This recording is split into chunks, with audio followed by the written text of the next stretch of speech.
Leitura bíblica da classe de excursionista, Mateus capítulo 26, versículos 36 a 75. Jesus no Getsêmani.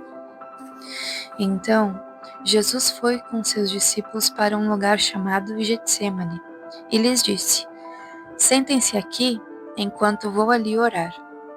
Levando consigo Pedro e os 2 filhos de Zebedeu, começou a entristecer-se e angustiar-se. Disse-lhes então: A minha alma está profundamente triste, uma tristeza mortal. Fiquem aqui e vigiem comigo. Indo um pouco mais adiante, prostrou-se com o rosto em terra e orou: Meu Pai, se for possível, afasta de mim este cálice.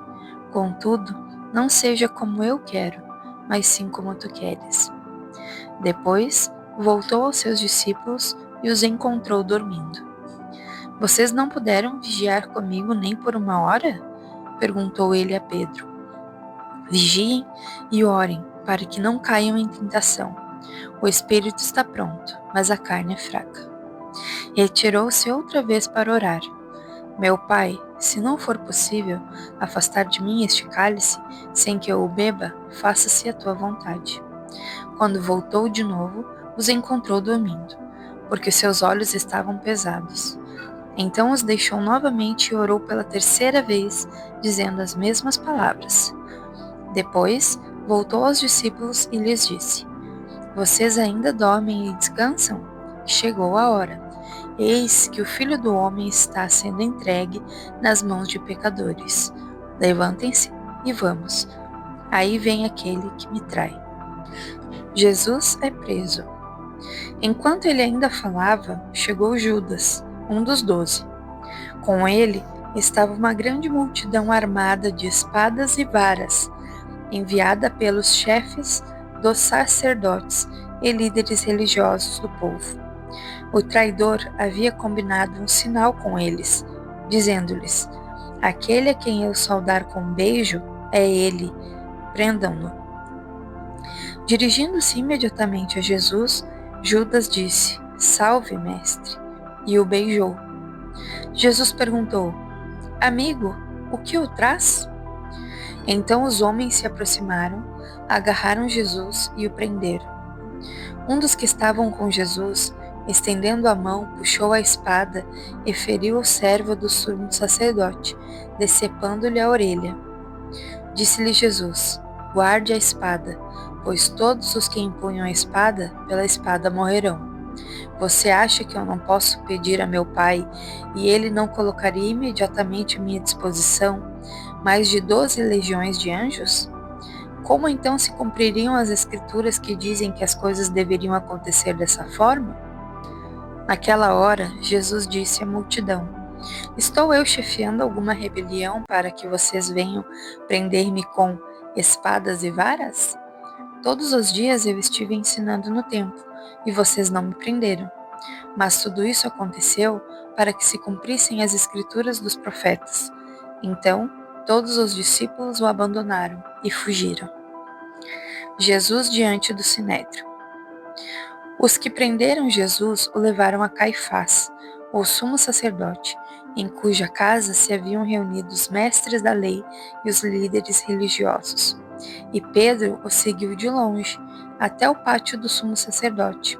Entrou e sentou-se com os guardas, para ver o que aconteceria.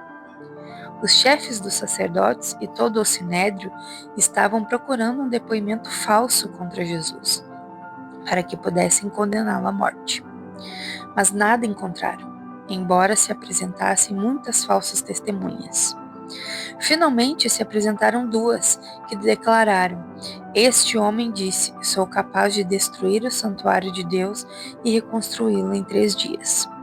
Então, o sumo sacerdote levantou-se e disse a Jesus: Você não vai responder à acusação que esses fazem? Mas Jesus permaneceu em silêncio. O sumo sacerdote lhe disse: Exijo que você jure pelo Deus vivo, se você é o Cristo, o Filho de Deus. Diga-nos. Tu mesmo o disseste, respondeu Jesus. Mas eu digo a todos vós: chegará o dia em que vereis o Filho do Homem assentado à direita do Poderoso e vindo sobre as nuvens do céu. Foi quando o sumo sacerdote rasgou as próprias vestes e disse: Blasfemou! Por que precisamos de mais testemunhas? Vocês acabaram de ouvir a blasfêmia. O que acham? É réu de morte, responderam eles. Então alguns lhes cuspiram no rosto e lhe deram murros. Outros lhe davam tapas e diziam: Profetiza-nos, Cristo. Quem foi que bateu em você? Pedro nega Jesus. Pedro estava sentado no pátio e uma criada, aproximando-se dele, disse: Você também estava com Jesus o Galileu. Mas ele o negou diante de todos, dizendo: Não sei do que você está falando. Depois saiu em direção à porta, onde outra criada o viu e disse aos que estavam ali: Este homem estava com Jesus o Nazareno. E ele, jurando, o negou outra vez: Não conheço esse homem. Pouco tempo depois, os que estavam por ali chegaram a Pedro e disseram: Certamente você é um deles. O seu modo de falar o denuncia. Aí ele começou a lançar maldições e a jurar: Não conheço esse homem. Imediatamente, um galo cantou. Então Pedro se lembrou da palavra que Jesus tinha dito: Antes que o galo cante, você me negará 3 vezes. E saindo dali, chorou amargamente.